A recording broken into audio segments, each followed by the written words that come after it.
Breaking చూస్తున్నాం. ఆంధ్రప్రదేశ్లో cinema టికెట్ల రేట్లలో కొత్త విధానం తెస్తున్నట్లు మంత్రి కందుల దుర్గేష్ తెలిపారు. సినిమా టికెట్ల హేతుబద్ధీకరణపై ఏర్పాటైన కమిటీ భేటీ తర్వాత ఈ విషయం చెప్పారు. ఇప్పటి వరకు సినిమా బడ్జెట్ ప్రకారం రేట్లు పెంచామని, ఇకపై సినిమా బడ్జెట్ ప్రకారం కాకుండా ఓ విధానాన్ని రూపొందిస్తున్నట్లు మంత్రి చెప్పారు. అన్ని కేటగిరీలకు సమానంగా రేట్లు పెంచే విధానాన్ని పరిశీలిస్తున్నట్లు వెల్లడించారు.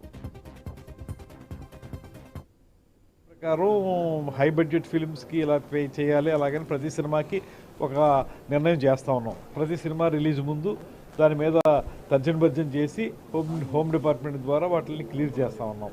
అయితే ఇప్పుడు మనం ఇవాళ మన వాళ్ళందరూ కూర్చున్నటువంటి కారణం ఏంటంటే, ఇలా ప్రతిసారి మనం ప్రతి సినిమాకి ఒక రకమైన నిర్ణయం తీసుకోవటం, దాని మీద మళ్ళీ డిస్కషన్ పెట్టడం, దీనికంటే కూడా బ్రాడ్గా అసలు మనం బడ్జెట్ సినిమా అంటే ఏంటి, హై బడ్జెట్ సినిమా అంటే ఏంటి, దేనికి ఎంత పెట్టాలి, లేదా ఆంధ్రప్రదేశ్లో షూటింగ్ ఎంతవరకు జరగాలి, ఇలాంటి అంశాలన్నింటి మీద కూడా ఒక చర్చ జరిగి దీని మీద ఒక విధాన నిర్ణయం చేయగలిగితే దాని మీద మళ్ళీ కొత్త జీవో తీసుకొచ్చి ఆ జీవో ప్రకారం ఇంకా ఫర్దర్గా ఒకే రూల్ ప్రకారం వెళ్ళిపోయేలాగా, ఇంకా పదే ప్రతి సినిమాకి మనం కూర్చుని మాట్లాడుకునే పరిస్థితి కాకుండా ఒక జీవోతోటి ముందుకెళ్లే విధంగా ఒక ప్రయత్నం జరుగుతోందో, ఆ మీటింగ్ జరుగుతోందో, అయిన తర్వాత వివరాలు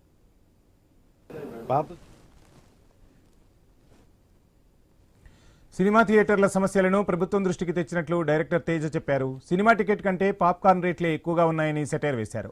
ఓటీటీ పైరసీతో ఇండస్ట్రీకి తీవ్ర నష్టమన్నారు. రేట్ల విషయంలో రేషనలైజేషన్ కోసం కమిటీ వాళ్ళు ఈరోజు ఏర్పాటు చేసిన మీటింగ్కి సినిమా ఇండస్ట్రీ తరఫున హాజరయ్యాం. సో దీనికి సంబంధించి చర్చలు జరిగాయి. మా గ్రీవియన్సెస్, మా సజెషన్స్ అడిగారు, మేము అవి చెప్పాము. మిగతా నిర్ణయం వాళ్ళు తీసుకున్న తర్వాత గవర్నమెంట్ వారి వైపు నుంచి ఫైనల్ అవుట్పుట్ ఏంటన్నది వాళ్ళు చెప్తారు. అది ఒకటే ఫార్మాట్లో చేయడానికి ప్రభుత్వం కృషి చేస్తుందండి. ఎస్పెషల్లీ పేదలకి కూడా సినిమాని దగ్గరికి తీసుకురావడానికి వాళ్ళు కృషి చేస్తున్నారు.